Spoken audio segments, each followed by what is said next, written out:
सो अभी हम पढ़ेंगे brain stem. So brain stem में कौन से स्ट्रक्चर आते हैं? सो मिड ब्रेन, पॉन्स और मेडुला ऑब्लोंगेटा तीनों मिला के ब्रेन स्टेम बनता है। सेरिबेलम ब्रेन स्टेम में इंक्लूड नहीं होता है। सो ब्रेन स्टेम का सबसे पहला स्ट्रक्चर है मिड ब्रेन। तो अभी हम पढ़ेंगे mid brain. So mid brain क्या होता है? ब्रेन स्टेम का पहला पार्ट है। मिड ब्रेन कहाँ प्रेजेंट होता है? फोर ब्रेन और हाइंड ब्रेन के बीच में। जो सीक्वेंस है ब्रेन का वो है फोर ब्रेन, मिड ब्रेन और hind brain. So mid brain कहाँ होता है? फोर ब्रेन और हाइंड ब्रेन के बीच में। सो मिड ब्रेन कहाँ प्रेजेंट होता है? Between cerebrum of a brain and between spinal cord and cerebellum. Mid brain में कौन से तीन सेक्शंस है जो अभी हमने देखे? ब्रेन स्टेम में कौन से तीन पार्ट है? मिड ब्रेन है, पॉन्स है और मेडुला ऑब्लोंगेटा है। ये तीनों मिला के ब्रेन स्टेम बनता है। मिड ब्रेन के नीचे पॉन्स होता है और पॉन्स के नीचे मेडुला ऑब्लोंगेटा होता है, और पॉन्स और मेडुला ऑब्लोंगेटा के पीछे सेरिबेलम होता है। सो मिड ब्रेन देखेंगे अभी हम। सो मिड ब्रेन को मेसेंसेफेलॉन भी बोला जाता है। मेसेंसेफेलॉन मतलब मिडवे, मतलब ब्रिज। ये ब्रिज होता है किसके बीच में? फोर ब्रेन और हाइंड ब्रेन के बीच में। इसका जो लेंथ है वो है 2 सेंटीमीटर लॉन्ग।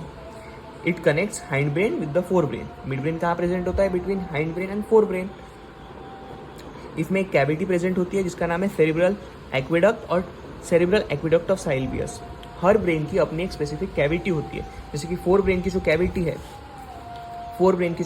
है उसको लैटरल वेंट्रिकल बोलते हैं। मिड ब्रेन की जो कैविटी है उसको सेरिब्रल एक्वेडक्ट बोलते हैं, और हाइंड ब्रेन की जो कैविटी है उसको फोर्थ वेंट्रिकल बोलते हैं। ऐसे हर ब्रेन की अपनी एक कैविटी होती है, जिसमें फोर ब्रेन में जो लैटरल वेंट्रिकल है वही फर्स्ट एंड सेकंड वेंट्रिकल है। मिड ब्रेन में जो सेरिब्रल एक्वेडक्ट है उसी में ही थर्ड वेंट्रिकल होता है, और हाइंड ब्रेन की जो कैविटी है उसको बोलते हैं फोर्थ वेंट्रिकल। सो मिड ब्रेन की जो कैविटी है उसको हम बोलते हैं सेरिब्रल एक्वेडक्ट ऑफ साइलवियस। अब मिड ब्रेन के डिविजन्स पढ़ेंगे। तो मिड ब्रेन दो पार्ट में डिवाइडेड है, एक तो टेक्टम और दूसरा है सेरिब्रल पेडुंकल। सो इसको सबसे पहले हम डायग्राम से समझ लेते हैं। तो ये है स्ट्रक्चर मिड ब्रेन का। यहाँ एक लाइन ड्रॉ करेंगे जिसके पीछे जो भी प्रेजेंट होगा वो उसका पोस्टीरियर पार्ट है, और ये लाइन के जो भी आगे है वो एंटीरियर पार्ट है। यहाँ सेंट्रली एक कैनाल पास करता है जो इसकी कैविटी है, उसको क्या बोलेंगे हम? Cerebral duct of Sylvius. यहाँ से सेंट्रल कैनाल से सेरिब्रल डक्ट ऑफ साइलवियस जाता है। ये लाइन के पीछे जो भी होगा वो पोस्टीरियर पार्ट है, और लाइन के आगे जो भी होगा वो एंटीरियर पार्ट है।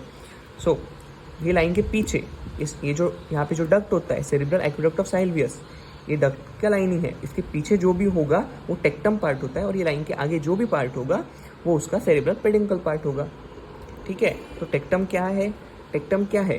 Posterior part two cerebral aqueduct. ये सेरिब्रल एक्वेडक्ट के पीछे जो भी पार्ट होगा वो टेक्टम होगा, और सेरिब्रल एक्वेडक्ट के आगे जो भी पार्ट होगा वो होगा सेरिब्रल पेडुंकल।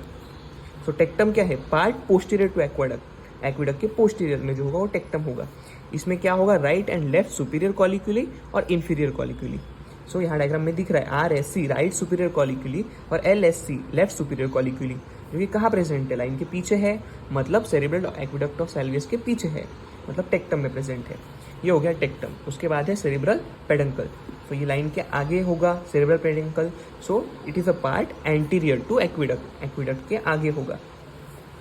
उसके बाद सेरिब्रल पेडुंकल के तीन पार्ट है, वो है क्रक्स सेरिब्राई, सबस्टेंशिया नाइग्रा और टेगमेंटम। सो सबसे आगे जो होगा वो होगा क्रक्स सेरिब्राई, मिडल में जो होगा वो होगा सबस्टेंशिया नाइग्रा, और सबसे पीछे जो होगा पोस्टीरियरली जो होगा वो टेगमेंटम होगा। क्यों? क्योंकि ये एंटीरियर साइड है और ये डॉर्सल साइड है। सो एंटीरियर से लेके पोस्टीरियर साइड हम जाएंगे तो सबसे एंटीरियरली हमको मिलेगा क्रक्स सेरिब्राई, जो कि एंटीरियरली प्रेजेंट है। मिडल में बीच में क्या है? सबस्टेंशिया नाइग्रा, और सबसे पीछे क्या है? टेगमेंटम। सो ये था मिड ब्रेन का डिवीजन। इसको हम रिवाइज कर लेते हैं। ये लाइन है जो हमको बताती है सेरिब्रल डक्ट ऑफ साइलवियस। इसी से हम एंटीरियर और पोस्टीरियर डिसाइड करेंगे। ये लाइन के पीछे जो भी होगा वो डॉर्सल साइड होगा, और इसकी लाइन के जो आगे होगा वो एंटीरियर साइड होगा। तो पोस्टीरियर पार्ट में जो मिड ब्रेन का पार्ट है उसको टेक्टम बोलते हैं, और ये लाइन के आगे जो भी पार्ट होगा वो एंटीरियर साइड होगा, और वहाँ पे प्रेजेंट होगा सेरिब्रल पेडुंकल। लाइन के पीछे टेक्टम, लाइन के आगे सेरिब्रल पेडुंकल।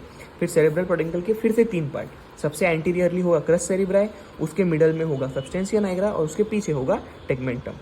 तो ये था मिड ब्रेन का स्ट्रक्चर और सब डिविजन्स। उसके बाद हम एक्सटर्नल फीचर्स में एक ही पॉइंट पढ़ेंगे, उसमें सुपीरियर कॉलिक्यूला और इंफीरियर कॉलिक्यूला, जो हमने डायग्राम में देखा। ये है लैटरल जेनिकुलेट बॉडी और ये है मीडियल जेनिकुलेट बॉडी। तो इसमें हमको एक ही लाइन याद करनी है कि सुपीरियर कॉलिक्यूली जो है वो लैटरल जेनिकुलेट बॉडी को अटैच होता है थ्रू सुपीरियर वैक्यूम, और इन्फीरियर कॉलिक्यूलाई मीडियल जेनिकुलेट बॉडी को अटैच होता है थ्रू इन्फीरियर वैक्यूम। वही यहाँ पे दिया है, सुपीरियर कॉलिक्यूली सुपीरियर वैक्यूम से अटैच्ड है और इन्फीरियर कॉलिक्यूली इन्फीरियर वैक्यूम से अटैच्ड है। तो ये थे मिड ब्रेन के एक्सटर्नल फीचर। इंटरनल फीचर के लिए आप डायग्राम को रेफर कीजिए जो BDSC में दिया है। ये सारे स्कैन नोट आपको हमारे टेलीग्राम चैनल पे मिल जाएंगे जो हमारे डिस्क्रिप्शन बॉक्स में दिए हैं।